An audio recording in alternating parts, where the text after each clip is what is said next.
Olá, eu sou a Tamires do segundo A e eu farei a análise redacional baseada no tema de 2022, os desafios para a valorização das comunidades e povos tradicionais no Brasil.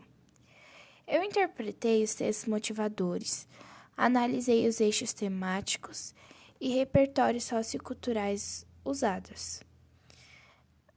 Também fiz uma análise sobre a introdução, as teses, o desenvolvimento, a argumentação, a conclusão e propostas de intervenções. Cada texto motivador apresentou um viés diferente, um ponto de vista diferente. Por exemplo, o primeiro texto, ele caracterizou as comunidades e os povos tradicionais, enfatizando a profunda conexão com o meio natural. Já o segundo, ele trouxe dados quantitativos sobre onde vivem essas comunidades e ressalta-se como usam a terra tanto no sentido extrativista para a subsistência, quanto no sentido cultural. O terceiro texto trata da criação da Política Nacional de Desenvolvimento Sustentável dos Povos e Comunidades Tradicionais. E o quarto texto refere-se à Carta da Amazônia de 2021, que foi assinada por representantes de povos indígenas, populações e comunidades tradicionais. Nela, esses grupos eles reafirmaram a importância de proteger a biodiversidade amazônica em um momento de graves crises climáticas, como o crescente desmatamento e as queimadas que vêm acontecendo, além da mineração, que ocorre em larga escala, afetando essas comunidades mais locais. Logo, eu pude perceber eixos temáticos que já estavam implícitos nos textos motivadores, como eixos temáticos como cidadania, história, direitos humanos e meio ambiente, que vem entrelaçado com os textos motivadores. Indo à introdução, a Letícia usou o conceito de cidadanias mutiladas de Milton Santos. Ela explicou que a realidade brasileira não condiz com o ideal apontado pelo geógrafo. Essa realidade seria em que os direitos de cidadania não são efetivamente desfrutados por todos os cidadãos. E algumas pessoas são marginalizadas e excluídas.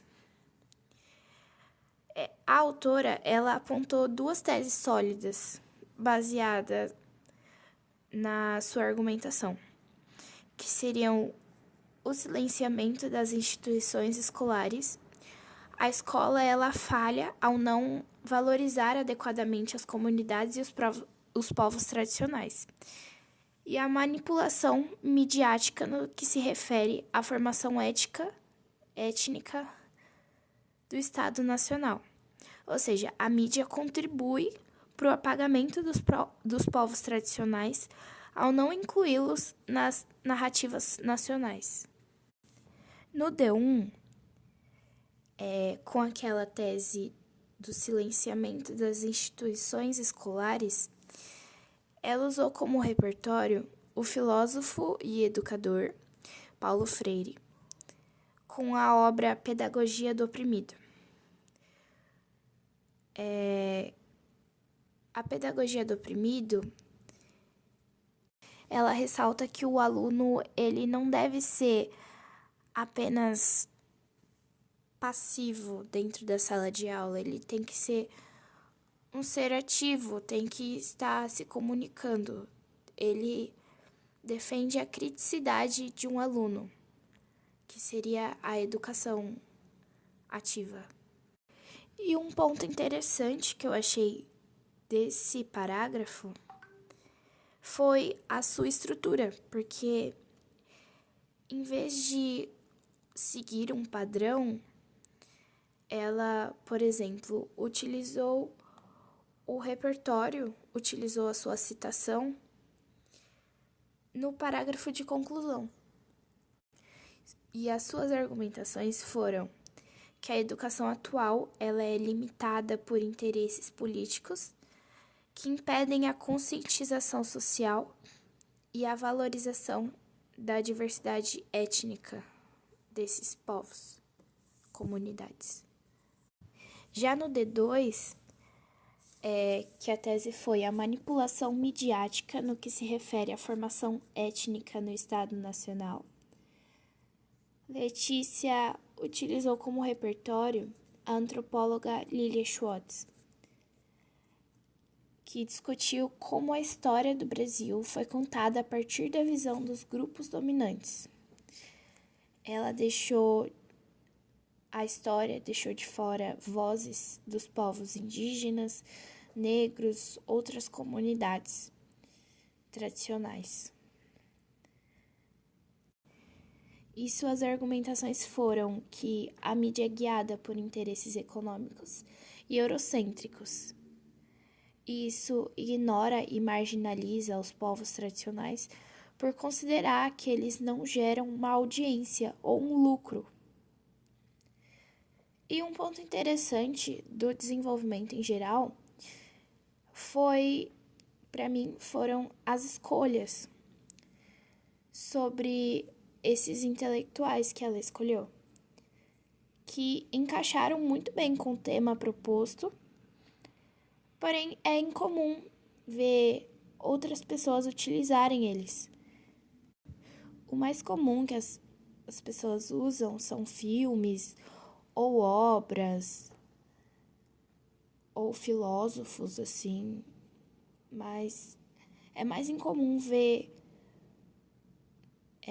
intelectuais contemporâneos sendo citados.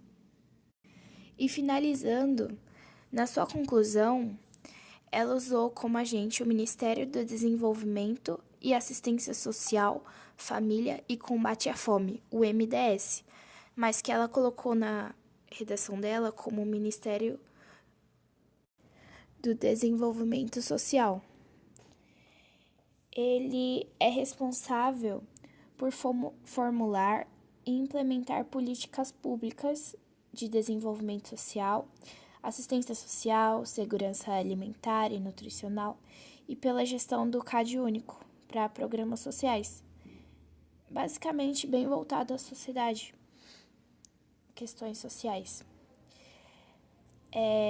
Com esse agente, ela propôs a criação de palestras educativas sobre a valorização étnica, em parceria com a mídia. Propôs distribuição de livros com conteúdo sobre a importância das comunidades tradicionais na formação da identidade brasileira e aulas com historiadores nas escolas. Tudo isso com o objetivo de reduzir os efeitos do racismo estrutural e a ideia de embranquecimento racial. E também para aumentar a visibilidade e o reconhecimento das comunidades, populações tradicionais. E os eixos temáticos que ela utilizou foram a educação, a sociologia e filosofia, principalmente quando ela abordou o educador Paulo Freire, e cultura, história e geografia, abordando a antropóloga Lilia Schwartz e o geógrafo Milton Santos. Ao meu ver, a autora, apresentou um domínio linguístico bem alto, um bom repertório sociocultural, além de teses e propostas de intervenção claras.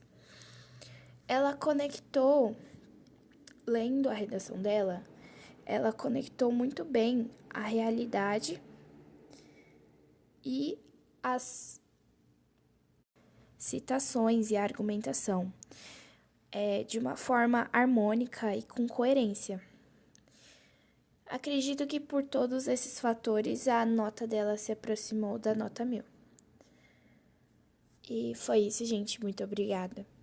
Me desculpem minha voz, eu estou um pouco doente ainda e logo vou melhorar.